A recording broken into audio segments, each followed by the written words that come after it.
तो आइए स्टूडेंट, स्वागत है आप लोगों का विजय स्टडी पॉइंट में।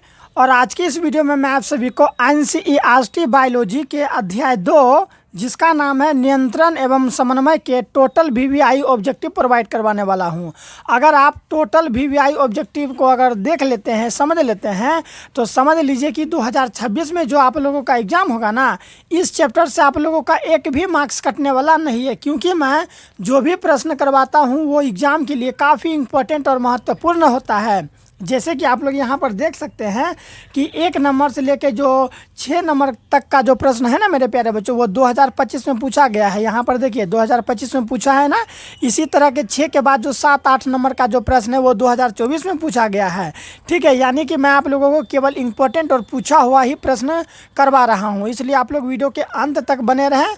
और अभी तक आप लोगों ने अगर चैनल को सब्सक्राइब नहीं किया है तो चैनल को सब्सक्राइब जरूर कर ले। ठीक है स्टूडेंट, आइए हम सभी बिना लेट करते हुए स्टार्ट करते हैं पहला प्रश्न से। ठीक है स्टूडेंट, समझ लीजिए स्टूडेंट सबसे पहले कि ये जो चैप्टर है बायोलॉजी का है, अध्याय 2 जिसका नाम है नियंत्रण एवं समन्वय। इसका हम लोग का सबसे पहला प्रश्न है, मेरुरज्जु के आघात से क्या हो सकता है। बताइए स्टूडेंट कि ये जो मेरुरज्जु है ना, इसके आघात से क्या हो सकता है। घेंगा रोग हो सकता है, बौनापन हो सकता है, मधुमेह। ठीक है, मधुमेह समझते हैं ना, जो चीनी रोग होता है ना, उसी को हम लोग मधुमेह कहते हैं, या फिर लकवा हो सकता है। तो इसका राइट आंसर होगा मेरे प्यारे बच्चों ऑप्शन नंबर डी, लकवा हो सकता है। ठीक है, ऑप्शन नंबर डी क्या हो सकता है, लकवा हो सकता है। याद रखेंगे ये इस प्रश्न को कि मेरुरज्जु के आघात से क्या हो सकता है मेरे प्यारे बच्चों, तो लकवा हो सकता है। लकवा समझते हैं ना, शरीर में जो लकवा मार देता है, तो बहुत ही खराब चीज़ हुआ। ठीक है स्टूडेंट, आइए दूसरा नंबर का प्रश्न देखते हैं। चलिए, मस्तिष्क का सबसे बड़ा भाग है, मस्तिष्क यानी जो होता है ना माथा, जो आप लोग समझते हैं, उसका सबसे बड़ा भाग क्या होता है। सेरिबेलम, सेरिब्रम, मध्य मस्तिष्क, या फिर इनमें से कोई नहीं। आप लोग याद रखेंगे ये जो है ना मेरे प्यारे बच्चों, ये है सेरिबेलम और यह है सेरिब्रम। तो ये दोनों अलग अलग चीज़ हुआ। अक्सर स्टूडेंट इसमें कंफ्यूज कर जाते हैं। ठीक है, इसीलिए आप लोग कभी इसमें कंफ्यूज नहीं करेंगे। ठीक है, तो बताइए मस्तिष्क का सबसे बड़ा भाग क्या होता है मेरे प्यारे बच्चों, तो सेरिब्रम होता है। क्या होता है, मस्तिष्क का सबसे बड़ा भाग सेरिब्रम होता है, ना कि सेरिबेलम। समझ में आया, दोनों में अंतर पता चला आप लोगों को। चलिए, पादप हार्मोन कहलाते हैं। पादप हार्मोन का अर्थ ये हुआ जो पेड़ पौधा में पाने वाला हार्मोन। ठीक है, जो पेड़ पौधा वृक्ष वगैरह में जो हार्मोन पाया जाता है ना, उसे हम लोग पादप हार्मोन कहते हैं। ठीक है, और मनुष्य में भी बहुत प्रकार का हार्मोन पाया जाता है, आप लोगों को पता होगा। हार्मोन की वजह से ही हम लोग का शरीर की जो दैनिक क्रिया होती है वो संचालित होती है। ठीक है, चलिए अब हम लोग बताइए इसका राइट आंसर कि पादप हार्मोन कहलाते हैं, फेरोमोन कहलाता है, या फिर फाइटो हार्मोन होता है, एंजाइम होता है, या फिर इनमें से कोई नहीं। तो पादप हार्मोन मेरे प्यारे बच्चों क्या कहलाता है, याद रखिएगा ऑप्शन नंबर बी, ये जो फाइटो हार्मोन है ना, ये पादप हार्मोन कहलाता है। याद रखिएगा 2025 में पूछा गया है, हो सकता है कि 2026 में पूछ ले। समझ में आया। चलिए, कहीं पर भी अगर दिक्कत होगा ना तो इसी वीडियो के डिस्क्रिप्शन में मेरा नंबर दिया गया है, वहाँ से नंबर लेकर आप हमें कांटेक्ट कर सकते हैं मेरे प्यारे बच्चों। देखिए 4 नंबर का प्रश्न है कि वह हार्मोन पौधों में कोशिका विभाजन को रोकता है, वो क्या कहलाता है। बताइए कि वह कौन सा हार्मोन है जो कि कोशिका विभाजन को रोकता है पौधों में, वो क्या कहलाता है। यह प्रश्न भी 2025 में पूछा गया है। तो क्या आप बता सकते हैं इसका राइट आंसर क्या होगा। चलिए आइए हम लोग इसका राइट आंसर को देखते हैं। पहला ऑप्शन है ऑक्सिन होगा, एथिलीन होगा, या फिर साइटोकाइनिन होगा, या फिर एब्सिसिक एसिड होगा। ठीक है स्टूडेंट, तो याद रखिएगा मेरे प्यारे बच्चों, मैं आपको फिर से एक बार प्रश्न रिपीट करके बता रहा हूँ कि वह हार्मोन जो पौधों में कोशिका विभाजन को रोकता है वह क्या कहलाता है। तो याद रखिएगा वह कहलाता है मेरे प्यारे बच्चों option number D, abscisic acid कहलाता है। ये जो होता है ना मेरे प्यारे बच्चों एब्सिसिक एसिड, ये क्या करता है, तो याद रखिएगा कि पौधों में कोशिका विभाजन को रोकता है। ठीक है, पौधों में कोशिका विभाजन को ये क्या करता है मेरे प्यारे बच्चों, तो रोक देता है। कौन रोक देता है, तो एब्सिसिक एसिड। समझ में आया, याद रखेंगे आप लोग। चलिए 5वां नंबर का बताइए क्या होगा कि किशोरावस्था में होने वाला परिवर्तन को क्या कहते हैं। बता सकते हैं आप लोग क्या कहते हैं, बताइए। विविधता कहते हैं, अंकुरन कहते हैं, या फिर प्यूटरवी कहते हैं, या फिर इनमें से कोई नहीं। तो याद रखेंगे आप लोग कि किशोरावस्था में होने वाला परिवर्तन को प्यूटर्बी कहते हैं। Option number C right answer हो जाएगा। क्या कहते हैं? प्यूटर्बी कहते हैं। सभी के सभी प्रश्न काफ़ी इंपॉर्टेंट, आप लोग मन लगा के पूरा तैयारी कीजिए, ठीक है। चलिए 6 नंबर का प्रश्न देखिए, यहाँ क्या है?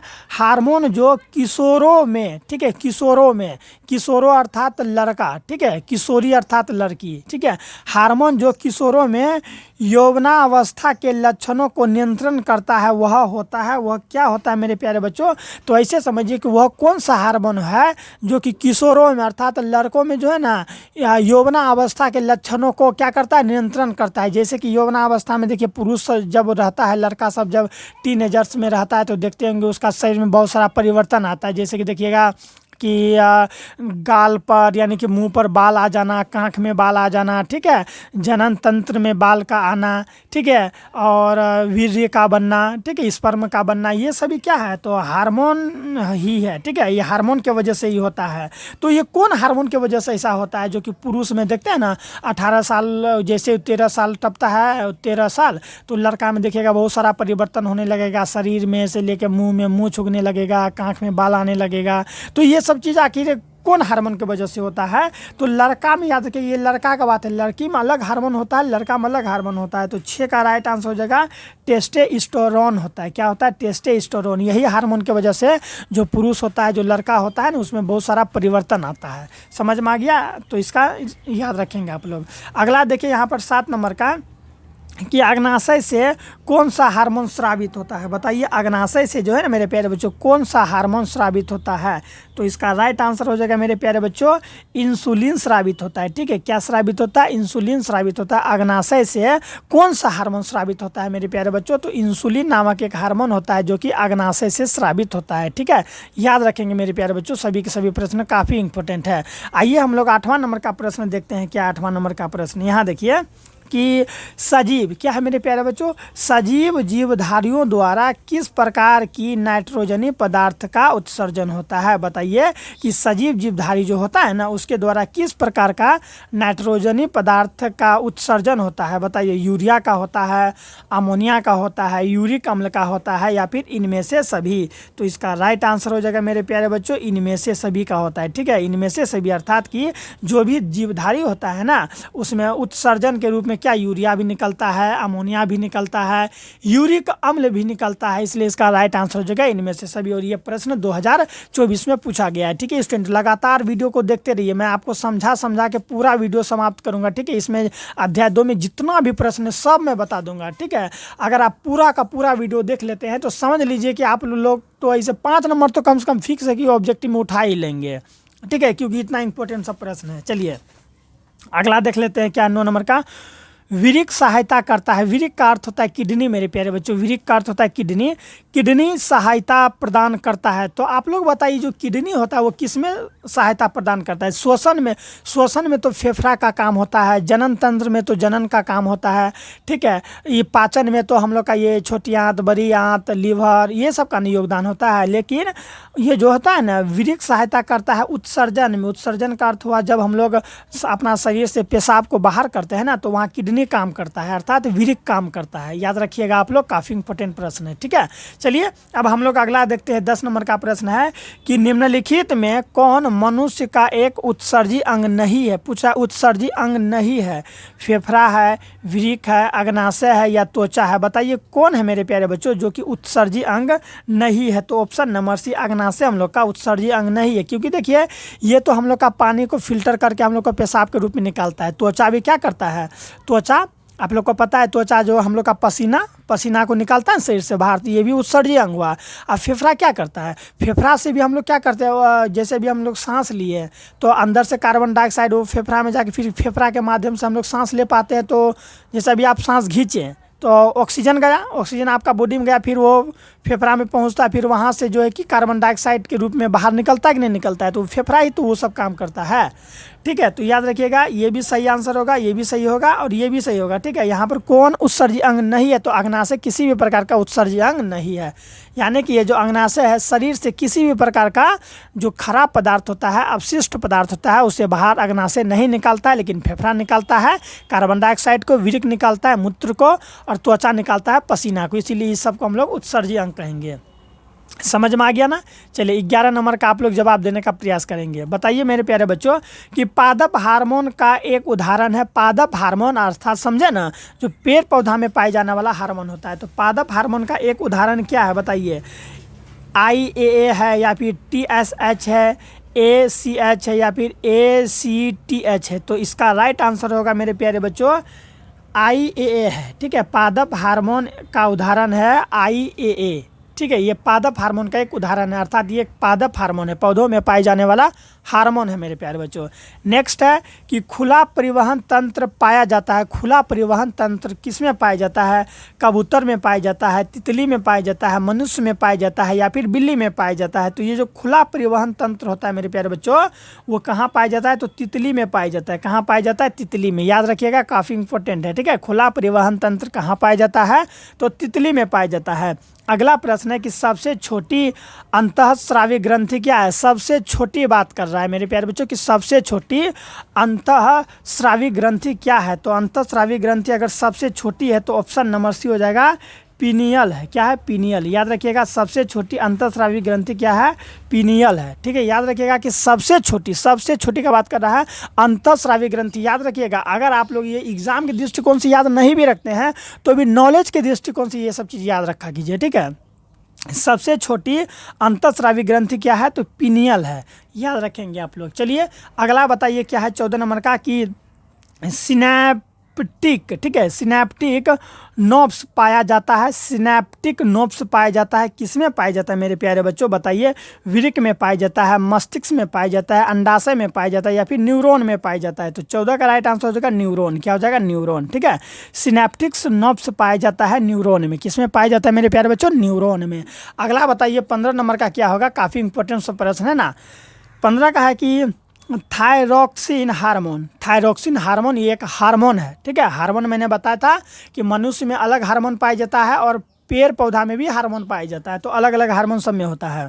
थायरॉक्सिन हार्मोन के विशेषण में, ठीक है, थायरॉक्सिन हार्मोन के संश्लेषण में किसका होना आवश्यक है? बताइए। थायरॉक्सिन हार्मोन का जब संश्लेषण होगा ना मेरे प्यारे बच्चों, तो किसका होना आवश्यक है? क्लोरीन का, आयोडीन का, मैग्नीज का या फिर आयरन का? तो इसका राइट आंसर हो जाएगा आप लोगों का आयोडीन का होना। ठीक है, थायरॉक्सिन हार्मोन का जब संश्लेषण होगा ना तो आयोडीन का होना अति आवश्यक है। किसका होना? आयोडीन का होना अति आवश्यक है। समझ में आ रहा है ना। चलिए अब हम लोग 16 नंबर का प्रश्न देखते हैं, जो प्रश्न पढ़ के आपको मज़ा आ जाएगा। ठीक है, बताइए आप लोग, फल पकाने वाला हार्मोन क्या है? फल पकाने वाला, अर्थात इससे फल पकता है। तो बताइए फल पकाने वाला हार्मोन कौन सा है? क्या आप लोग इसका जवाब दे सकते हैं? एथिलीन है, ऑक्जिन है या फिर जिबरेलिन है, साइटोकाइनिन है? तो इसका राइट आंसर होगा मेरे प्यारे बच्चों फल पकाने वाला हार्मोन, अर्थात इससे फल पक जाता है। फल पकाने वाला हार्मोन इसे हम लोग कहते हैं। ठीक है, तो ये जो देख रहे हैं ना आप लोग मेरे प्यारे बच्चों, एथिलीन, यही फल पकाने वाला हार्मोन है मेरे प्यारे बच्चों। क्या है? फल पकाने वाला हार्मोन है। कौन? तो एथिलीन फल पकाने वाला हार्मोन है। 17 का बताइए क्या होगा कि मनुष्य के कपाल तंत्रिकाओं की संख्या होती है। मनुष्य के जो कपाल तंत्रिका होता है ना, उसकी संख्या कितनी होती है? 12 जोड़ी होता है, 31 जोड़ा या फिर 24 जोड़ा, अर्थात या फिर 10 जोड़ा? तो 17 का राइट आंसर हो जाएगा 12 जोड़ी। ठीक है, मनुष्य में कपाल क्या है? तंत्रिकाओं की संख्या कितना होता है? याद रखिएगा, तो 12 जोड़ा होता है। ठीक है, स्टूडेंट थोड़ा बोलने में डिस्टर्ब हो जाते हैं। चलिए आइए हम लोग 18 नंबर का देखते हैं क्या है। अगर अभी तक आप लोगों को ये वीडियो अच्छा लग रहा होगा तो चैनल को सब्सक्राइब एक बार जरूर कर लेंगे और अपने दोस्तों को भी शेयर करेंगे। और मैं आपको एक चीज़ बता दूँ स्टूडेंट कि इससे पहले वाले वीडियो में ना मैं अध्याय 1 को जो है ना फुल एक्सप्लेनेशन के साथ समाप्त कर दिया है। अगर नहीं देखे हैं तो इसी वीडियो के डिस्क्रिप्शन में उसका लिंक दिया गया है, आप लोग वहाँ ज़रूर देख लेंगे और कमेंट करके बताएंगे कि सर समझ में आ रहा है या फिर नहीं आ रहा है। चलिए बताइए 18 नंबर का कि मस्तिष्क का कौन सा भाग में, मस्तिष्क अर्थात समझते हैं ना माथा, मस्तिष्क का कौन सा भाग में गंध पहचानने का केंद्र होता है? यानी कि वो गंध को क्या कर लेता है? तो गंध को पहचान लेता है। तो इसका राइट आंसर होगा अग्र मस्तिष्क होगा। क्या हो जाएगा? अग्र मस्तिष्क। ठीक है, मस्तिष्क का कौन सा भाग गंध पहचानने का केंद्र है? तो अग्र मस्तिष्क जो है ना, इससे हम लोग गंध पहचान सकते हैं। चलिए अगला है 19 नंबर का है कि मनुष्य के शरीर की सबसे बड़ी ग्रंथि है। मनुष्य का जो शरीर है ना मेरे प्यारे बच्चों, मनुष्य का शरीर का सबसे बड़ी ग्रंथि क्या है? बताइए। मनुष्य के शरीर का सबसे बड़ी ग्रंथि क्या है? लीवर है, अग्नाशय है, अंडाशय है या फिर एड्रिनल है। तो ये प्रश्न तो देखिए 2016 में, 2021 में, 2025 में पूछा गया, लेकिन नॉलेज के तौर पर ये प्रश्न याद रखना है आपको कि मनुष्य के शरीर की सबसे बड़ी ग्रंथि है तो लीवर है। ठीक है, क्या है? लीवर। कहीं कहीं आपको यकृत दिखेगा। ठीक है, क्या दिखेगा? यकृत। तो देखिए लीवर को ही हिंदी में यकृत कहते हैं। लीवर को ही हिंदी में क्या कहते हैं? यकृत कहते हैं। ठीक है, यहाँ पर हम लिख देते हैं यकृत। ठीक है, लीवर को क्या कहते हैं? यकृत कहते हैं, याद रखिएगा। ठीक है, या यकृत रहेगा या लीवर रहेगा तो आप इसमें टिक मारेंगे। ऐसा नहीं कि लीवर के जगह यकृत रहेगा तो कन्फ्यूज़ कर जाइएगा कि जा सर तो लीवर बताए थी, यहाँ यकृत है। ठीक है, ये दोनों एक ही चीज़ होता है। समझ में आया? मनुष्य की सबसे बड़ी ग्रंथि कौन सा है शरीर का? तो लीवर है, अर्थात यकृत हिंदी में। नेक्स्ट देखते हैं क्या है? ग्वाइटर। ठीक है, ग्वाइटर अथवा ग्वाइटर या फिर आप उसी को कह सकते हैं घेंघा। घेंघा रोग देखते हैं ना, गला में जो फूल जाता है बड़का घेंघा। ठीक है, घेंघा पनपता है, इसी को हम लोग ग्वाइटर भी कहते हैं। याद रखिएगा, ग्वाइटर अथवा घेंघा रोग जो है पनपता है चीनी की कमी से। गलत जवाब, चीनी की कमी से घेंघा रोग नहीं होता है। रक्त की कमी से, गलत जवाब। मोटापा से, गलत जवाब। आयोडीन की कमी से, बिल्कुल स्टूडेंट, आयोडीन का अगर कमी हो जाएगा ना तो गला में घेंघा रोग हो जाएगा, जिसे हम लोग ग्वाइटर भी कहते हैं। याद रखिएगा। और मैं आपको बता दूं तो सर ये घेंघा रोग से कैसे बचे? आप लोग नमक खाते होंगे, नमक में ना ऑलरेडी आयोडीन मिला होता है। जब आप लोग अच्छा कंपनी का नमक खाते हैं, नॉर्मली तो ऐसे पूरे बिहार में आयोडीन नमक के तौर पर जो है ना अन्नपूर्णा नमक चलता है। आप लोग देखे होंगे, आप लोग का घर में भी लगभग अन्नपूर्णा नमक ही है। बहुत कोई टाटा नमक यूज़ करता है। तो जो भी नमक है ना मेरे प्यारे बच्चों, उसमें आयोडीन मिला देता है। जो नमक है ना, नमक में आयोडीन मिला के बेचता है, ताकि जो भी खाना खाए, खाना में तो नमक डालेगा, तो नमक डालेगा तो उसमें आयोडीन भी चल गया, खाना में आयोडीन भी चल गया ना नमक के साथ।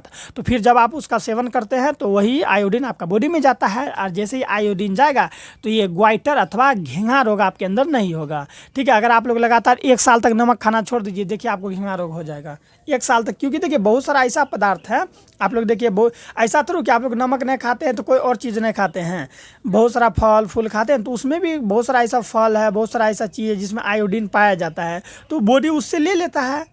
ठीक है, और नहीं तो यहाँ पर जो है ना हम लोग का गला में एक ग्रंथ टाइप का होता है, अगर आप कम नमक लेते हैं तो वो खुद से रिलीज करना छोड़ने का प्रयास करता है, जिसकी वजह से वो फूल जाता है। गला में एक होता है, मांसपेशी टाइप का होता है। आप ऐसे समझिए कि गला में एक मांसपेशी टाइप का होता है। जब आप आयोडीन की मात्रा को कम लेंगे ना तो वही गला में जो होता है ना, वो ऑलरेडी वो आयोडीन को रिलीज करने लगता है, और जैसे ही वो रिलीज करता है तो वही फूल जाता है, और हम लोग कहते हैं घेंघा रोग गला में पनप गया। ठीक है, याद रखिएगा। इसीलिए नॉर्मली आप नमक खाते हैं, जैसे जैसे खाना में खा रहे हैं वैसे साधारण रूप में खाइए, कोई दिक्कत नहीं है। आप खाना खाते हैं ना, जो भी मम्मी उसमें सब्जी में जो नमक डालती है, या फिर कुछ भी घर में दाल वगैरह में नमक डालते हैं, नॉर्मल आप उसका सेवन कीजिए ना, आपको नहीं होगा। समझ में आ गया? इसीलिए इससे घबराएंगे नहीं, ये बहुत कम होता है। चलिए, समझ में आ गया? 20 नंबर तक हम लोग समाप्त कर लिए। आइए अब हम लोग आगे देखते हैं। ठीक है, काफ़ी इंपॉर्टेंट सा प्रश्न है स्टूडेंट, पूरा वीडियो को देख के जाना है। समझ में आ गया ना? चलिए, क्योंकि जब आप पूरा वीडियो देख लेते हैं तो मैं तो आपको बता ही दिया कि अच्छा मार्क्स आने वाला है, क्योंकि काफ़ी इंपॉर्टेंट सब प्रश्न ही है। चलिए, अब होगा हम लोग का कौन सा प्रश्न मेरे प्यारे बच्चों? 21 नंबर का। चलिए बताइए आप लोग 21 नंबर का प्रश्न कि थायरोक्सिन का जो है कि स्रवण कहाँ होता है? ये जो थायरोक्सिन होता है ना, थायरोक्सिन का क्या होता है? स्रवण कहाँ होता है? याद रखते हैं, थायरोक्सिन का जो स्रवण है वो कहाँ होता है? बताइए। थायराइड में होता है, यकृत में होता है, वृक्क में होता है, या फिर विरेचन में होता है? तो याद रखिएगा, थायराइड में होता है। कहाँ पर होता है? थायराइड में। थायरोक्सिन का जो है कि स्रवण कहाँ होता है? तो थायराइड में होता है। कहाँ होता है? थायराइड में। 2014 में ये प्रश्न पूछा गया है। अगला देखिए यहाँ पर क्या है 22 नंबर का, कि मानव में डायलिसिस थैली है। मानव में डायलिसिस थैली कहाँ है? नेफ्रॉन में है, न्यूरॉन में है, माइटोकॉन्ड्रिया में है, या फिर इनमें से कोई नहीं? ये भी प्रश्न 2014 में पूछा गया है, तो याद रखिएगा नेफ्रॉन में। ठीक है, मानव में डायलिसिस थैली कहाँ है? डायलिसिस थैली मेरे प्यारे बच्चों तो नेफ्रॉन में है। चलिए, नेक्स्ट है कि दांत की सबसे ऊपरी परत है, जो दांत होता है, टीथ होता है ना, उसका सबसे ऊपरी परत को हम लोग इनामेल कहते हैं। क्या कहते हैं? दांत की सबसे ऊपरी परत को हम लोग क्या कहते हैं? इनामेल कहते हैं, जो काफ़ी मजबूत होता है। चलिए, अगला देखिए यहाँ पर 24 का, चलिए थोड़ा सा एडजस्ट कर लेते हैं। हाँ 24 का बताए कि कौन सा पादप नियंत्रक फल बेचने वाले, ठीक है, बेचने वालों द्वारा उपयोग किया जाता है। बताइए कौन सा पादप नियंत्रक फल बेचने वाले द्वारा उपयोग किया जाता है। तो याद रखिएगा इसका किया जाता है इथाइलिन का किया जाता है। किसका किया जाता है? इथाइलिन का। समझ में आया? चलिए कमेंट करके बताइएगा कि यस सर समझ में आ रहा है। स्टूडेंट आप लोगों का फिजिक्स का चाहिए या नहीं चाहिए बताइएगा कमेंट करके, फिजिक्स का चाहिए कि नहीं चाहिए। ठीक है, अगर आप लोग कमेंट करते हैं कि यस सर फिजिक्स का चाहिए तो मैं आप लोगों को फिजिक्स का कल अपलोड कर दूंगा। चलिए ठीक है। 25 का बताइए क्या होगा कि वह संरचना जो उद्दीपन की पहचान कराती है वो क्या कहलाता है। बताइए वह संरचना जो कि उद्दीपन की क्या कराती है? पहचान कराती है, वह क्या कहलाता है मेरे प्यारे बच्चों? तो ग्राही कहलाता है। क्या कहलाता है? ग्राही कहलाता है। ठीक है, अगला देखिए यहाँ पर है कि निम्नलिखित में से कौन सी एक अंतःस्रावी और बाह्य स्रावी ग्रंथि दो प्रकार की होती है। यानी कि पूछा कि दो प्रकार की होती है तो अग्नाशय। ठीक है मेरे प्यारे बच्चों, क्या होगा इसका राइट आंसर? अग्नाशय। अगला देखिए यहाँ पर क्या है 27 नंबर का। चलिए देखते हैं कि कौन सी अंतःस्रावी ग्रंथि वृक्क के दोनों ओर ऊपर स्थित रहता है। वृक्क अर्थात किडनी के दोनों ओर ऊपर स्थित रहता है तो वो होता है एंड्रिनल होता है। क्या होता है? एंड्रिनल होता है, जो कि वृक्क के दोनों ओर ऊपर स्थित होता है। ठीक है, उसे हम लोग एंड्रिनल कहते हैं। समझ में आया? चलिए अब हम लोग देखते हैं 28 नंबर का प्रश्न देखते हैं। अच्छा लग रहा होगा तो चैनल को सब्सक्राइब जरूर कर लेंगे। 28 नंबर का प्रश्न है कि जीवों में ध्वनि ग्रहण करने के लिए संवेदी अंग क्या है। जिस प्रकार हम लोग ध्वनि को ग्रहण करते हैं ना कान के माध्यम से, उसी प्रकार जीवों में ध्वनि ग्रहण करने के लिए संवेदी अंग क्या है बता सकते हैं आप लोग?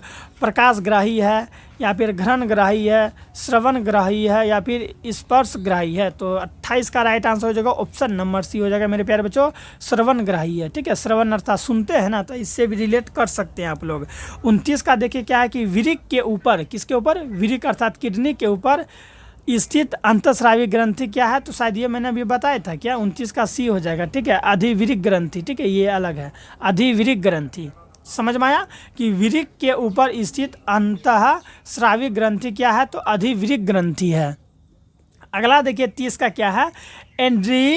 एड्रीनलिन हार्मोन स्रावित होता है। एड्रीनल हार्मोन स्रावित होता है, कहाँ से स्रावित होता है? तो अधिवृक्क ग्रंथि से। कहाँ से? अधिवृक्क ग्रंथि से स्रावित होता है, याद रखिएगा। चलिए 31 का बताइए क्या है कि निम्न में से कौन सा अंग संवेदी ग्राही नहीं है। कौन सा अंग है जो कि संवेदी ग्राही नहीं है? तो दिमाग। दिमाग जो है हम लोग का संवेदी ग्राही अंग नहीं है, याद रखिएगा। 2019 में पूछा गया है ये प्रश्न।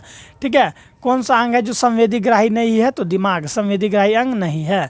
अगला है 32 नंबर का। चलिए 32 नंबर का देख लेते हैं कि मेरु रज्जु निकलता है। ये जो मेरु रज्जु है मेरे प्यारे बच्चों, कहाँ से निकलता है? मस्तिष्क से निकलता है या फिर अनुमस्तिष्क से निकलता है, पोन्स से निकलता है या मेंडुला से निकलता है। तो 32 का राइट आंसर हो जाएगा ऑप्शन नंबर डी। 32 का क्या हो जाएगा? देखिए ऑप्शन 32 का ऑप्शन नंबर डी। ठीक है, मेंडुला से निकलता है। कहाँ से निकलता है? मेंडुला से। अगला देखिए 33 का कि 33 का है ना, यहाँ मेरु रज्जु निकलता है। ये तो देख लिए 33 का। निम्न में से कौन गैसीय अवस्था में पाया जाता है। बताइए कौन है मेरे प्यारे बच्चों जो गैसीय अवस्था में पाया जाता है? तो इथाइलिन है जो ये गैसीय अवस्था में पाया जाता है। इथाइलिन किस में पाया जाता है?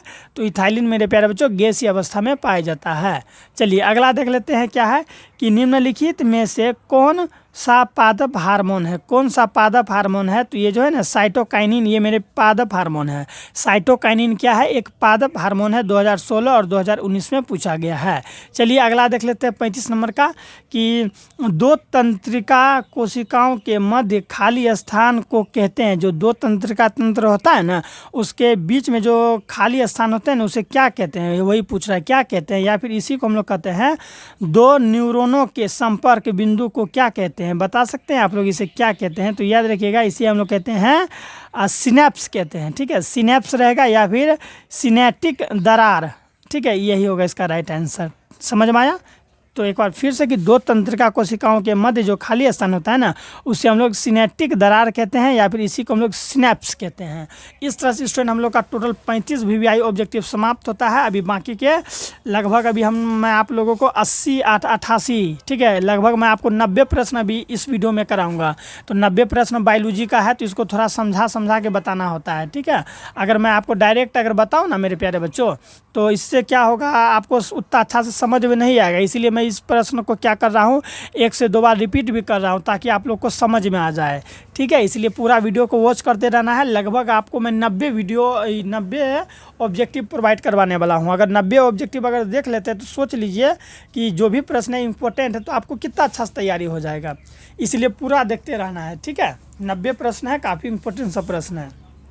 चलिए कौन सा होगा, आप 36 का देख लेते हैं। क्या है कि मस्तिष्क उत्तरदायी है। जो मस्तिष्क होता है, माथा है, वो उत्तरदायी है। किसके लिए उत्तरदायी है, तो याद रखिएगा सोचने के लिए। बिल्कुल सही चीज़ है, मस्तिष्क सोचने के लिए उत्तरदायी है।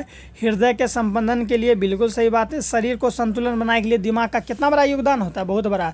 इसीलिए इसका राइट आंसर हो जाएगा उपयुक्त सभी। क्या हो जाएगा मेरे प्यारे बच्चों, उपयुक्त सभी। अगला देखिए क्या है, इसका तो देख लिए ना, सही भी होगा। चलिए 37 का है कि बहुकोशिकीय जीवों में, बहुकोशिकीय जीव का अर्थात ये हुआ कि वैसे जीव जिसमें बहुत सारा कोशिका पाया जाता है।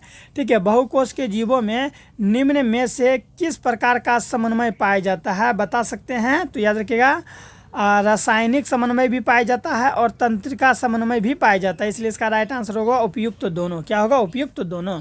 चलिए 38 नंबर का अब हम लोग देखेंगे। काफ़ी अच्छा प्रश्न है, मज़ा भी आ रहा है। बताइए 38 का कि तंत्रिका कोशिकाएं कितने प्रकार की होती है। जो तंत्रिका कोशिका होता है ना, वो कितने प्रकार का होता है मेरे प्यारे बच्चों, 1 प्रकार का, 2 प्रकार का, 3 प्रकार का या फिर 4 प्रकार का। तो तंत्रिका कोशिका 3 प्रकार का होता है। तंत्रिका कोशिका कितने प्रकार का होता है मेरे प्यारे बच्चों, तो 3 प्रकार का। अगला देखिए 39 का क्या हो जाएगा कि प्रतिवर्ती चाप कहाँ बनता है। ये जो प्रतिवर्ती चाप होता है ना, वो प्रतिवर्ती चाप कहाँ बनता है, तो मेरुरज्जु में बनता है। कहाँ बनता है, मेरुरज्जु में।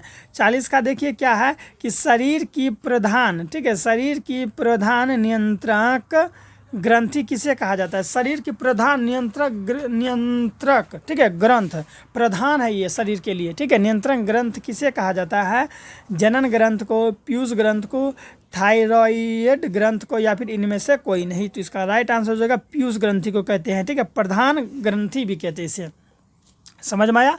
41 का देखिए कि अंतःस्रावी ग्रंथियाँ होती है। जो अंतःस्रावी ग्रंथियाँ होती है ना मेरे प्यारे बच्चों, वो कैसा होता है, नलिका विहीन होता है। ठीक है, नलिका विहीन होता है। चलिए 42 का देखिए क्या होगा, 42 का कि लैंगर हैंग्स, ठीक है, लैंगर हैंग्स की द्वीपिकाएँ पाई जाती है। लैंगर हैंग्स की जो द्वीपिकाएँ होती है वो पाई जाती है किसमें, तो 42 का हो जाएगा डी। ठीक है, अग्नाशय में पाई जाती है। कहाँ पाई जाती है मेरे प्यारे बच्चों, अग्नाशय में। अगला है 43 नंबर का है, देख लीजिए कि, चलिए दिख रहा है क्या 43 का, चलिए थोड़ा ऊपर कर लेते हैं, क्षमा चाहते हैं, ये छूट गया क्या। चलिए 42 का समझ लीजिए कि लैंगर हैंग्स की द्वीपिकाएँ पाई जाती है, तो अग्नाशय में पाई जाती है। ठीक है, क्या होता है कभी कभी हम यहाँ स्क्रीन पर ध्यान नहीं दे पाते हैं, डायरेक्ट पढ़ाने में विलीन हो जाते हैं, जिसकी वजह से पता ही नहीं चल रहा है। चलिए 43 का आप लोग जवाब देंगे। ये प्रश्न 2022 में पूछा गया। देखिए अभी जो मैं आपको प्रश्न बताऊंगा ना, ये 2022, 22 और ये भी देखिए 22 में, 24 में पूछा गया। ये तीनों 22 का लगभग लेके चलिए। ठीक है, मैंने बोला था ना कि पहले मैं बताऊँगा 25 वाला, 24 वाला, 23 वाला, फिर इसी तरह से मैं आपको बता रहा हूँ। ठीक है, चलिए बताइए आप लोग कि निम्नलिखित में किसे बर्थ हार्मोन कहा जाता है। बर्थ हार्मोन किसे कहा जाता है बताइए। चलिए ऑप्शन पढ़ते हैं इस बार कि बर्थ हार्मोन टायरोसिन को कहते हैं, ऑक्सीटोसिन को कहते हैं, थायरोट्रोपिन को कहते हैं, या फिर इंसुलिन को कहते हैं। तो 43 का राइट आंसर हो जाएगा ऑप्शन नंबर बी हो जाएगा हम लोग का। ठीक है, ऑक्सीटोसिन, ऑक्सीटोसिन को कहते हैं हम लोग बर्थ हार्मोन। समझ में आया। 44 का है कि निम्नलिखित में कौन पुरुष हार्मोन है, कौन पुरुष हार्मोन है, अर्थात पुरुष में पाई जाने वाला हार्मोन है। ठीक है, तो ऐसा प्रश्न अगर कभी भी रहेगा तो याद रखिएगा टेस्टोस्टेरोन होगा, ये पुरुष हार्मोन है। ठीक है, मैं भी बताऊंगा कि महिला में जो अलग हार्मोन पाया जाता है वो कौन होता है, वो भी मैं भी बता दूंगा। ठीक है, चलिए वीडियो को लेकिन पूरा देखते रहिए। 45 का है कि निम्नलिखित का मुरझाना, पत्तियों का मुरझाना मेरे प्यारे बच्चों, आप लोग देखते हैं बहुत सारा पत्ती मुरझा जाता है, तो पत्तियों का मुरझाना किस पादप हार्मोन के कारण संभव हो पाता है। अर्थात पत्ती वगैरह जो मुरझा जाता है ना, वो भी क्या होता है, हार्मोन ही उसको नियंत्रण करता है। आप लोग देखे होंगे कि एक छुई मुई नामक एक पौधा होता है, उसको जैसे ही आप टच कीजिएगा ना तो पूरे मुरझा जाएगा। ठीक है, पूरा डल हो जाएगा। तो वही यहाँ पर पूछ रहा है कि निम्नलिखित में, यानी कि ऐसे समझिए कि पत्तियों का मुरझाना जो है कि किस पादप हार्मोन के वजह से होता है।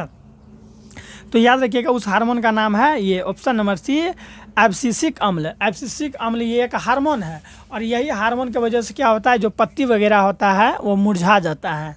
समझ में आया। चलिए 46 का देख लिए क्या है कि स्रावित होने वाले, ठीक है, स्रावित होने वाले हार्मोन का समय और मात्रा किस क्रियाविधि द्वारा नियंत्रण होता है। किस क्रियाविधि द्वारा नियंत्रण होता है, तो मेरे प्यारे बच्चों पुनर्भरण के माध्यम से। किसके माध्यम से, पुनर्भरण के भरण के माध्यम से होते रहता है। ठीक है, याद रखिएगा क्या है, पुनर्भरण।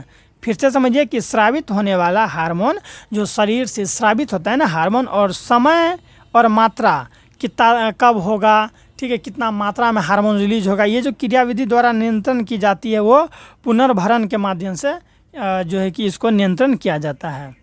चलिए 47 का बताइए क्या होगा कि जड़ का ठीक है, जड़ का अधोगामी वृद्धि है। जड़ का जो अधोगामी वृद्धि है मेरे प्यारे बच्चों वो क्या है, तो गुरुत्वानुवर्तन होता है। ठीक है, गुरुत्वानुवर्तन होता है। ठीक है, जड़ का अधोगामी वृद्धि गुरुत्वानुवर्तन होता है। ठीक है, ये प्रश्न 2018 में पूछा गया है। चलिए अब हम लोग 48 का देख लेते हैं, थोड़ा सा इसको ऊपर कर लेते हैं। ठीक है स्टूडेंट, आप लोग कमेंट करके बताएं कि आप मेरी इस वीडियो को कहाँ से देख रहे हैं, ठीक है, ताकि मैं भी जान सकूँ कि मेरा वीडियो कहाँ कहाँ चल रहा है। चलिए अगला है हम लोग का 48 नंबर का कि पॉन्स, ठीक है, क्या पॉन्स एक क्रीम भी आता है। ठीक है, पॉन्स ऐसे उसका पोच भी आता है और सूखा पाउडर भी आता है। तो पॉन्स मेंडुला और न्यू मस्तिष्क ये जो होता है क्या होता है, अग्र मस्तिष्क का हिस्सा होता है या फिर मध्य मस्तिष्क का हिस्सा, पश्च अर्थात पीछे वाला मस्तिष्क का हिस्सा, या फिर पूरा मस्तिष्क का हिस्सा होता है। तो इसका राइट आंसर हो जाएगा पश्च मस्तिष्क का हिस्सा होता है। ठीक है, पॉन्स मेंडुला और अनु मस्तिष्क होता है वो पश्च अर्थात पीछे वाला मस्तिष्क का हिस्सा होता है।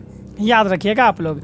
अगला है कि निम्नलिखित में कौन सी अनैच्छिक क्रिया नहीं है। निम्न में से कौन है जो कि अनैच्छिक क्रिया नहीं है, तो चबाना, ये जो चबाते हैं हम लोग भोजन वगैरह को या किसी चीज़ को, ये चबाना जो है कि ये अनैच्छिक क्रिया नहीं है। समझ में आया। 50 का देखिए क्या है कि आयोडीन की कमी से होने वाला रोग क्या है, तो घेघा रोग है। मैंने अभी बताया था ना एक्सप्लेन के साथ, घेघा रोग होता है। तो स्टूडेंट इस तरह से हम लोग का टोटल 50 समाप्त होता है। ठीक है, अब बाकी के लगभग 40 प्रश्न होगा।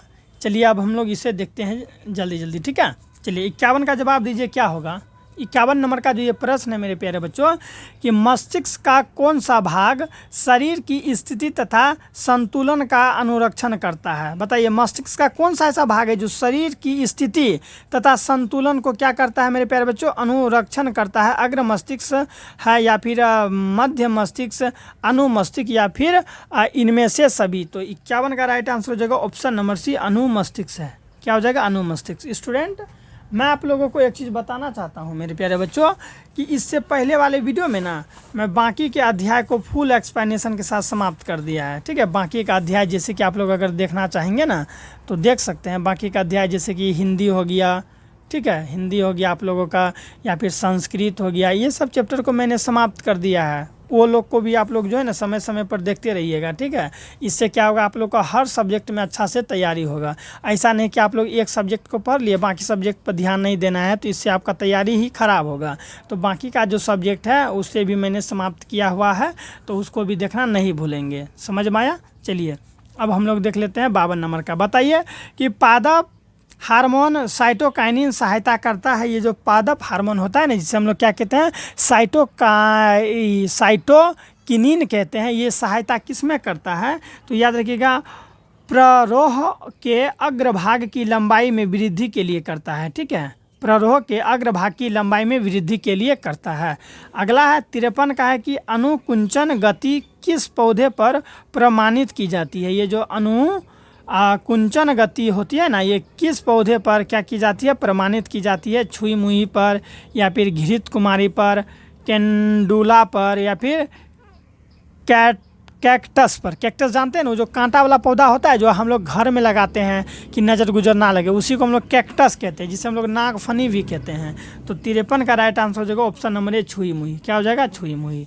समझ में आ गया। चलिए अब हम लोग आगे देखते हैं। 54 नंबर का प्रश्न होगा अब हम लोग का। ठीक है, चलिए बताइए कि ये जो है थायराइड ग्रंथि से कौन सा हार्मोन निकलता है? तो थायराइड ग्रंथि से मेरे प्यारे बच्चों थायरॉक्सिन हार्मोन निकलता है। ठीक है, कौन हार्मोन निकलता है? Thyroxine hormone. अगला देखिए क्या है कि इंसुलिन की कमी के कारण कौन सा रोग होता है? जब आपके बॉडी में इंसुलिन का कमी होगा ना तो वो मधुमेह बीमारी हो जाएगा। कौन बीमारी होगा? मधुमेह बीमारी हो जाएगा। 2013, 15 और 16 में ये प्रश्न पूछा गया है। तो मधुमेह अगर आप चाहते नहीं हो, ठीक है, तो चीनी वगैरह का थोड़ा कम सेवन किया कीजिए। अगला प्रश्न है कि खोपड़ी के अग्र सिरे पर स्थित न्यूरॉन की शरीर, ठीक है, न्यूरॉन को शरीर के विभिन्न भागों से प्राप्त होता है। जल प्राप्त होता है, खून प्राप्त होता है, संकेत प्राप्त होता है या फिर वायु प्राप्त होता है? तो मेरे प्यारे बच्चों संकेत प्राप्त होता है। क्या प्राप्त होता है? संकेत प्राप्त होता है। अगला है अब टू ग्रंथि को थायरॉक्सिन हार्मोन बनाने के लिए आवश्यक है। क्या आवश्यक है मेरे प्यारे बच्चों? तो याद रखिएगा आयोडीन आवश्यक है। ठीक है, क्या आवश्यक है? आयोडीन आवश्यक है। अगला है लीडिंग कोशिकाएं कहाँ मिलती है? ये जो लीडिंग कोशिकाएं होती है ना वो कहाँ मिलती है मेरे प्यारे बच्चों? तो विरिसन में मिलता है। लीडिंग कोशिकाएं कहाँ मिलती है? तो विरिसन में मिलती है। इसका राइट आंसर क्या हो जाएगा? विरिसन हो जाएगा। समझ में आया? चलिए अब हम लोग अगला देखते हैं कि ऑक्जिन पादप हार्मोन, ठीक है, ऑक्जिन पादप हार्मोन पौधों के किस क्रिया में सहायता करता है? बता सकते हैं आप लोग किस क्रिया में सहायता करता है? तो ऑप्शन नंबर ए वृद्धि हार्मोन में सहायता करता है। ठीक है, और जो ऑक्जिन पादप हार्मोन होता है ना वो पौधे की किस क्रिया में सहायता करता है? तो वृद्धि हार्मोन में, ये वृद्धि में सहायक करता है। किस में सहायता करता है? वृद्धि में सहायता करता है ताकि कोई चीज़ बढ़ सके। अगला है कि तंत्रिका तंत्र का भाग होता है। जो तंत्रिका तंत्र का भाग होता है वो क्या होता है? मस्तिष्क भी होता है, रीढ़ भी होता है, रज्जु भी होता है, यानी कि इनमें से सभी इसका राइट आंसर हो जाएगा। 61 का है कि एस्ट्रोजन, प्रोजेस्टेरोन एवं रिलैक्सिन हार्मोन स्रावित होता है। कहाँ से होता है? तो अंडाशय से होता है, विरिसन से होता है, एंड्रिनल ग्रंथि से होता है या फिर अग्नाशय से होता है। तो मेरे प्यारे बच्चों अंडाशय से होता है। ठीक है, और याद रखिएगा मैंने आपको कहा था स्त्रियों में पाए जाने वाला हार्मोन कौन सा है? यही एस्ट्रोजन है। ठीक है, टेस्टोस्टेरोन पुरुष वाला है, मैंने बताया था ना पीछे कि मैं आपको बताऊंगा। तो टेस्टोस्टेरोन ये पुरुष में पाए जाने वाला हार्मोन है और ये जो है एस्ट्रोजन ये महिलाओं में पाए जाने वाला हार्मोन है। समझ में आ गया? और यही हार्मोन की वजह से महिलाओं में शरीर में कई सारा परिवर्तन देखने को मिलता है। चलिए अब हम लोग 62 नंबर का प्रश्न देखेंगे। ठीक है, इस तरह से देखते हुए समाप्त कर देंगे। 62 नंबर का प्रश्न है कि इनमें से कौन मादा जनन हार्मोन है? मादा जनन हार्मोन का बात किया गया है। इनमें कौन है जो मादा जनन हार्मोन है मेरे प्यारे बच्चों? तो याद रखिएगा ये देखिए प्रोजेस्टेरोन ये भी है, ठीक है, एस्ट्रोजन ये भी है और एस्ट्रोडियोल, ठीक है, डियाल ये भी है। इसलिए याद रखिएगा इनमें से सभी इसका राइट आंसर होगा। फिर से समझिए कि मादा जनन हार्मोन 1, 2, 3 ये तीनों के तीनों जो है ना मादा जनन हार्मोन है। समझ में आया? चलिए अगला देखिए कि निम्न में कौन हेटेरोक्राइन ग्रंथि है? हेटेरोक्राइन ग्रंथि निम्न में क्या है? तो निम्न में हेटेरोक्राइन ग्रंथि है विरिसन। ठीक है, निम्न में कौन हेटेरोक्राइन ग्रंथि है? तो विरिसन जो है, विरिसन ये हेटेरोक्राइन ग्रंथि है। समझ में आ गया? 63 का। चलिए 64 का बताइए कि कॉर्पस ल्यूटियम में स्रावित हार्मोन है। क्या स्रावित हार्मोन है? तो एस्ट्रोजन है। क्या है? एस्ट्रोजन। ठीक है, ये सब प्रश्न 2022 में पूछा गया है। ठीक है, इधर वाला प्रश्न कुछ ऐसा प्रश्न है जो कि उतना ज़्यादा इम्पोर्टेंट और मायने नहीं रखता है। ठीक है, चलिए 65 का है कि हमारे शरीर में विभिन्न जैविक क्रिया, ठीक है, विभिन्न जैविक क्रिया का नियंत्रण होता है। किसके माध्यम से होता है मेरे प्यारे बच्चों? तो तंत्रिका एवं रसायनों द्वारा होता है। ठीक है, हमारे शरीर में जो विभिन्न जैविक क्रिया होता है ना उसका नियंत्रण किसके द्वारा होता है? तंत्रिका एवं रसायनों के द्वारा होता है। समझ में आ गया? चलिए अब हम लोग आगे देखते हैं। 65 तक तो समाप्त कर दिए। 66 नंबर का प्रश्न देख लेते हैं क्या है। ठीक है स्टूडेंट, आप लोग को अच्छा लग रहा है क्या? कमेंट करके बताइए कि अच्छा लग रहा है या फिर नहीं लग रहा है। नहीं लगेगा तो आखिर क्यों नहीं लग रहा है वो भी रीज़न बता दीजिएगा। ठीक है, ताकि मैं उसमें सुधार कर सकूं। चलिए अगला देखते हैं। 66 नंबर का प्रश्न क्या है? हम लोग का 66 नंबर का प्रश्न है कि एब्सिसिक एसिड किस तरह का रसायन है? जो हम लोग का एब्सिसिक एसिड है ना मेरे प्यारे बच्चों वो किस तरह का रसायन है? तो वृद्धि रोधक हार्मोन है। ठीक है, वृद्धि रोधक हार्मोन है। समझ में आ गया? ये वृद्धि को रोक देता है, वृद्धि रोधक हार्मोन है। अगला है बीज रहित पौधों के उत्पादन में ये सहायक होता है। क्या है जो सहायक होता है मेरे प्यारे बच्चों? तो ऑक्जिन एवं जिब्रेलिन्स दोनों। इसका राइट आंसर जो होगा ऑप्शन नंबर डी। ठीक है, बीज रहित पौधों के उत्पादन में ये सहायक होता है। कौन सहायक होता है? तो ऑक्जिन एवं जिब्रेलिन्स दोनों।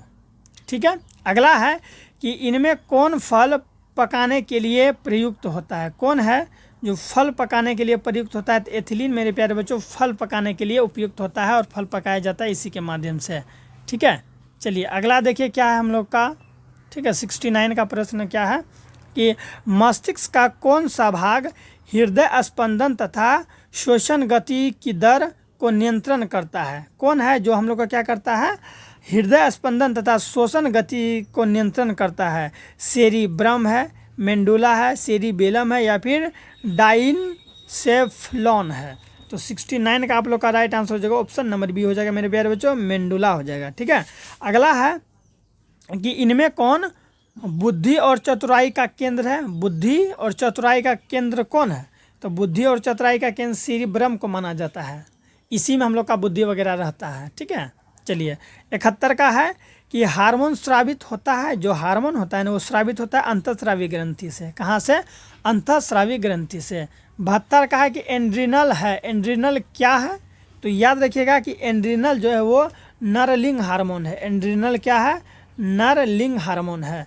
73 का देखिए कि एस्ट्रोजन स्रावित होता है। ये जो एस्ट्रोजन है वो स्रावित होता है, किससे स्रावित होता है? तो अंडाशय से स्रावित होता है। किससे स्रावित होता है? अंडाशय से। अगला है 74 नंबर का है, देखिए कि इनमें से कौन अंतःस्रावी ग्रंथि नहीं है? पूछ रहा है कौन अंतःस्रावी ग्रंथि नहीं है, तो यकृत मेरा यह अंतःस्रावी ग्रंथि नहीं है। ठीक है, 75 का है कि निम्न में कौन पिट्यूटरी ग्रंथि से निकलने वाला हार्मोन है मेरे प्यारे बच्चों? तो पिट्यूटरी ग्रंथि से निकलने वाला हार्मोन हम लोग का एंड्रोजन है। क्या है? एंड्रोजन। आप लोग को दिख नहीं रहा होगा, देखिए अब क्या है? एंड्रोजन है। अगला है कि मधुमक्खी का डंक, ठीक है, मधुमक्खी का डंक एक अम्ल छोड़ता है। ठीक है, मधुमक्खी का जो डंक होता है ना वो एक अम्ल छोड़ता है, जिसकी वजह से वहाँ इचिंग और फूल जाता है, दर्द भी करता है, जिसके कारण दर्द एवं जलन का अनुभव होता है। यह अम्ल कौन सा होता है? तो इस अम्ल का नाम क्या है आप लोग जानते हैं? ठीक है, इस अम्ल को हम लोग कहते हैं मेथेनोइक अम्ल कहते हैं। ठीक है, 76 का राइट आंसर हो जाएगा ऑप्शन नंबर है, इसे हम लोग क्या कहते हैं? मेथेनोइक अम्ल कहते हैं। अगला देखिए यहाँ पर क्या है 77 का, देखिए यहाँ पर कि तंत्रिका तंत्र की संरचना एवं क्रियात्मक इकाई को कहते हैं, उस इकाई को क्या कहते हैं? नेफ्रॉन कहते हैं, न्यूरॉन कहते हैं, सेरिब्रम कहते हैं या फिर इनमें से कोई नहीं? तो न्यूरॉन कहते हैं। क्या कहते हैं? तंत्रिका तंत्र की रचनात्मक एवं क्रियात्मक इकाई को क्या कहते हैं? न्यूरॉन कहते हैं। अगला है 78 का कि किसे रासायनिक दूत कहा जाता है मेरे प्यारे बच्चों? ये आपको दिख नहीं रहा होगा, अब दिखेगा। बताइए किसे रासायनिक दूत कहा जाता है? उद्दीपन को, पाचक रस को, हार्मोन को या फिर आवेग को? ठीक है, तो याद रखिएगा हार्मोन को कहा जाता है, रासायनिक दूत कहा जाता है हार्मोन को। काफ़ी इंपॉर्टेंट प्रश्न है, 2020 और 22 में पूछा गया है। नेक्स्ट है कि शरीर का संतुलन बनाए रखता है, जो शरीर है बॉडी है उसका संतुलन बनाए रखता है। कौन बनाए रखता है मेरे प्यारे बच्चों? तो ऑप्शन नंबर ए सेरिबेलम बनाए रखता है। ठीक है, शरीर का संतुलन अगर बनाएगा तो सेरिबेलम, और बुद्धि का विकास अगर कोई करेगा तो सेरिब्रम होगा। ठीक है, चलिए 80 का बताए कि और मात्र 10 प्रश्न के आसपास होगा, जल्दी जल्दी देख लीजिए। चैनल को सब्सक्राइब नहीं किए हैं तो ज़रूर कर लीजिएगा मेरे प्यारे बच्चों। किशोरावस्था में होने वाला, ठीक है, किशोरावस्था में होने वाला शारीरिक परिवर्तन का कारण क्या है? तो शारीरिक परिवर्तन का कारण है हार्मोन है। ठीक है, शरीर का जो होता है ना किशोरावस्था में परिवर्तन होता है तो उसका सबसे बड़ा कारण है हार्मोन। अगर लड़का में अगर शरीर में परिवर्तन हो रहा है किशोरावस्था में तो वो होगा टेस्टोस्टेरोन के वजह से। ठीक है, लड़की में जो अगर शरीर में क्या होगा चेंजिंग होगा तो वो होता है एस्ट्रोजन की वजह से। ठीक है, इसलिए इसका राइट आंसर हो जाएगा ए और बी दोनों। तो स्टूडेंट इस तरह से हम लोग टोटल 80 VVI ऑब्जेक्टिव समाप्त कर लिए हैं और मात्र 8 ऑब्जेक्टिव और है। ठीक है, इससे भी हम लोग क्यों ना देख लें ताकि वन शॉट में जितना भी ऑब्जेक्टिव है अध्याय 2 का पूरा समाप्त हो जाएगा। उसके बाद देखिए मैं आप लोगों को जीव जनन कैसे करते हैं इसके ऑब्जेक्टिव और इसके बारे में मैं थोड़ा सा बताऊँगा आप लोगों को। ठीक है, अगले अध्याय में, इसलिए जल्दी जल्दी चैनल को सब्सक्राइब करके इसको भी कंप्लीट कर लीजिए। बताइए कि निम्नलिखित में कौन पादप हार्मोन नहीं है? पूछ रहा है कि कौन है मेरे प्यारे बच्चों जो पादप हार्मोन नहीं है? तो ये जो है ना ऑक्सीटोसिन, ये पादप हार्मोन नहीं है, बाकी की ये एथिलीन, साइटोकाइनिन, ऑक्सीजन, ये एक पादप हार्मोन है, अर्थात पादप में पाए जाने वाला हार्मोन है। कभी कभी सब्जेक्टिव में आप लोगों से पूछ लिया जाता है कि 2 पादप हार्मोन के नाम लिखें, तो आप लोग लिख दीजिएगा एथिलीन और ऑक्सीजन, ठीक है। अगर आपको तैयारी रहेगा तो आप 3 भी लिख दीजिएगा। चलिए 82 नंबर का प्रश्न देखिए क्या है। 82 नंबर का हम लोग का कि पौधों और पशुओं की कोशिकाओं का वैज्ञानिक अध्ययन क्या कहलाता है। पशुओं और, ठीक है मेरे प्यारे बच्चों, पौधों और पशुओं की कोशिकाओं का जो वैज्ञानिक अध्ययन हम लोग करते हैं ना, उसे क्या कहते हैं, तो कोशिका विज्ञान कहते हैं। उसे क्या कहते हैं, कोशिका विज्ञान कहते हैं। अगला है कि मानव शरीर में सबसे लंबी कोशिका कौन है। मानव शरीर का सबसे अगर लंबी कोशिका का मैं बात करूं स्टूडेंट, तो वो हम लोग का क्या हो जाएगा, तंत्रिका कोशिका जो है ना, ये मानव शरीर का सबसे लंबी कोशिका माना जाता है। चलिए समझ में आ गया, तो जल्दी से जल्दी चैनल को सब्सक्राइब करके वीडियो को लाइक कर दे। अगला है कि टेस्टोस्टेरोन जो होता है ना, स्टेरॉन स्रावित होता है, कहाँ से निकलता है, यानी कि स्रावित होता है अंडाशय से। गलत जवाब, अंडाशय तो महिलाओं में होता है, तो ये तो होगा नहीं, ठीक है। थायराइड ये तो गला में होता है, ये भी नहीं होगा, ठीक है। विरिक किडनी से इसका कोई संबंध ही नहीं है, तो ये निकलता है विरिसन से, ठीक है। विरिसन किसे कहते हैं आप लोग समझते हैं स्टूडेंट, ठीक है। विरिसन अगर जानना है तो मैं आपको ऑन द रिकॉर्ड नहीं कहूँगा, आप फ़ोन कीजिए, मैं आपको विरिसन कार्ड समझा दूंगा, ठीक है। अच्छा नहीं लगता बताने में। चलिए अगला देखिए, यहाँ 85 नंबर का क्या होगा, ठीक है। 85 नंबर का क्या होगा राइट आंसर, कि रुधिर चाप नियंत्रित करता है। जो ये रुधिर चाप होता है ना, वो नियंत्रित करता है, किसे नियंत्रित करता है, थाइमस द्वारा या फिर थायराइड द्वारा, एड्रिनल द्वारा, विरिसन द्वारा। तो याद रखिएगा ऑप्शन नंबर सी एड्रिनल द्वारा, ठीक है। रुधिर चाप नियंत्रित होता है, किसके द्वारा नियंत्रित होता है मेरे प्यारे बच्चों, तो एड्रिनल के द्वारा होता है, ठीक है। कहीं पर भी दिक्कत है तो डिस्क्रिप्शन में मेरा नंबर दिया गया, आप वहाँ से हमें कॉन्टैक्ट कर सकते हैं, ठीक है। चलिए अगला देखिए, यहाँ पर है कि मानव मस्तिष्क का औसत भार है। जो मानव मस्तिष्क होता है, मानव का जो सिर होता है ना, मस्तिष्क होता है ना, उसका औसत भार कितना होता है मेरे प्यारे बच्चों, तो 1 किलो 400 ग्राम, 1 किलो 400 ग्राम होता है, ठीक है। अगला देखिए क्या है कि मेरु रज्जु कहाँ मिलता है। ये जो मेरु रज्जु होता है ना मेरे प्यारे बच्चों, वो कहाँ मिलता है, तो मेंडुला में मिलता है। कहाँ मिलता है मेरे प्यारे बच्चों, तो मेंडुला में मिलता है। अंतिम प्रश्न है मेरे प्यारे बच्चों इस चैप्टर का, कि निम्न में से कौन सा अंग संवेदी ग्रही नहीं है। कौन सा अंग है जो संवेदी ग्रही नहीं है, तो मस्तिष्क जो है संवेद ग्रही अंग नहीं है। ये प्रश्न 2 बार रिपीट हो चुका है, क्योंकि ये प्रश्न 2022 में देखिए पूछा गया है, ठीक है स्टूडेंट। तो इस तरह से हम लोग का टोटल VVI ऑब्जेक्टिव होता है समाप्त। अगर अच्छा लगा होगा आप लोगों को तो चैनल को सब्सक्राइब करके अपने दोस्तों को भी शेयर जरूर करेंगे, साथ ही साथ अध्याय 3 के लिए रेडी रहेंगे, ठीक है। और पिछले वाला वीडियो जो मैंने जैव प्रक्रम का टोटल VVI ऑब्जेक्टिव बताया है, लगभग उसमें 160 प्रश्न के आसपास है, ठीक है। 60-80 प्रश्न है, वो भी आप लोगों को देख लेना है, ठीक है। मिलते हैं नेक्स्ट वीडियो में, अपना ख्याल रखिएगा, बाय।